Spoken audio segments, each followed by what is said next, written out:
Position,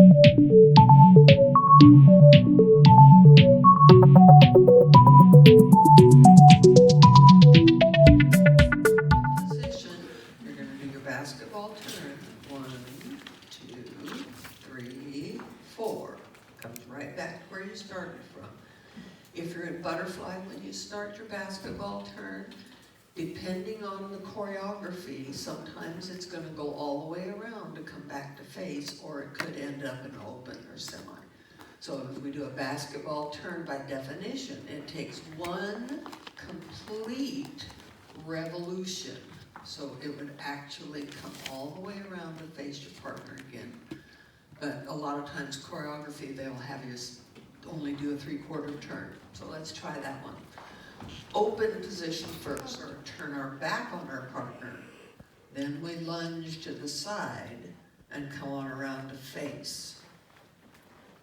Okay, so basketball turn from butterfly starts with a side lunge, recover, and then go through recover. And we do a scissor through, it's going to turn halfway around. First step is a side step, turning to face partner. So here's your side step, turning to face. We close our feet, and remember that means bringing them together and transferring weight. And now we have our lead foot free again, so we're going to do a crossing through step with that foot. We're still opened up. Steps, and the first step and the third step are with the same foot. So when we do our scissors through, it's a side, close, and step through with your inside foot. And if we have the outside foot free, we do a scissors through from here. Side step, turning to face.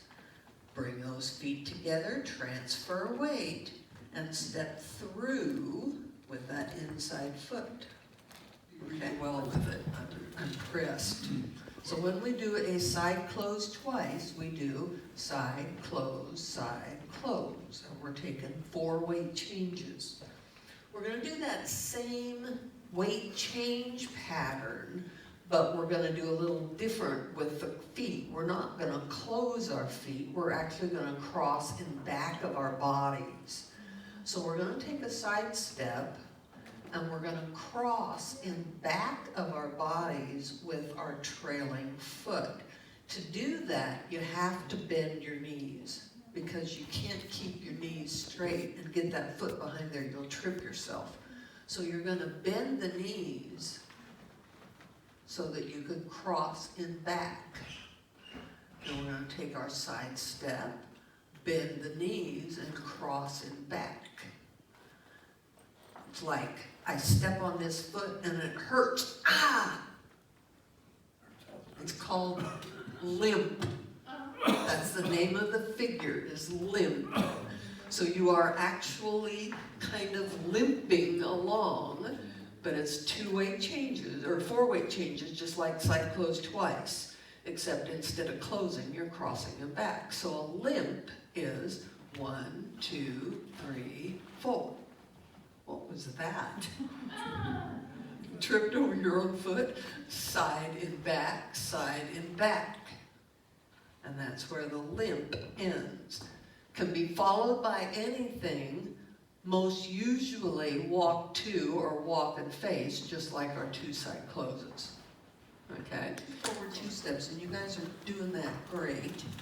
So when you do your forward 2 steps, remember it's a step, close, step, step, close, step, if we're doing 2 forward 2 steps.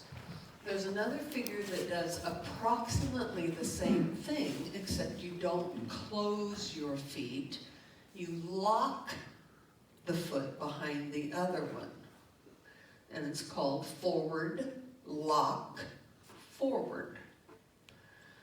That's the name of the figure, and that's also the description of what your feet are actually doing.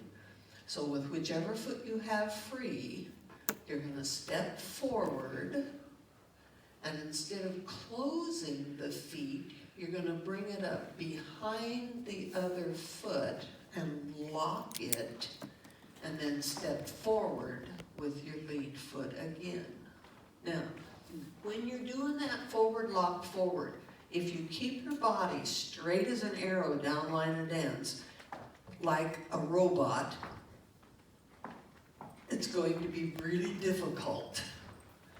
But if you let your body turn just a little bit when you're doing those forward lock forwards, it makes it a whole lot easier if you do just a little tiny bit of a side action on it.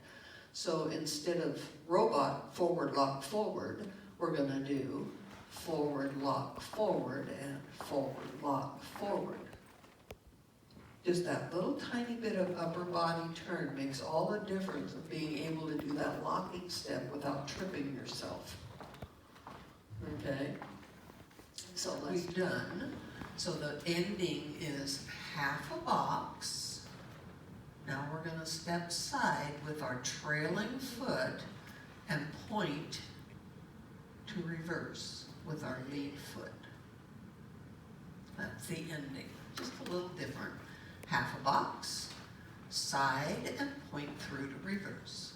And that's your ending. Let's try it. And butterfly, face and partner, side touch each way. So that means you're taking a side step and touching the toe, side and touch. So that's all quick, quick, quick, quick. Side, touch. Now we're going to do lead foot, side two-step. Now we have a trailing foot free, and we're going to do that same little sequence, starting with the trailing foot, side touch each way, and a side two-step. Okay, let's try that. You guys can do 2 boxes in a row, right?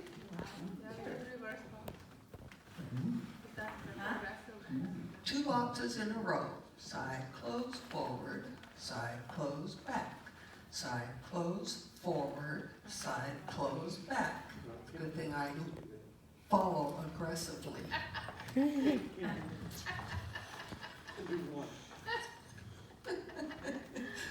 What we're going to do is we're going to take those 2 boxes, but every time we step forward or back, we're going to turn.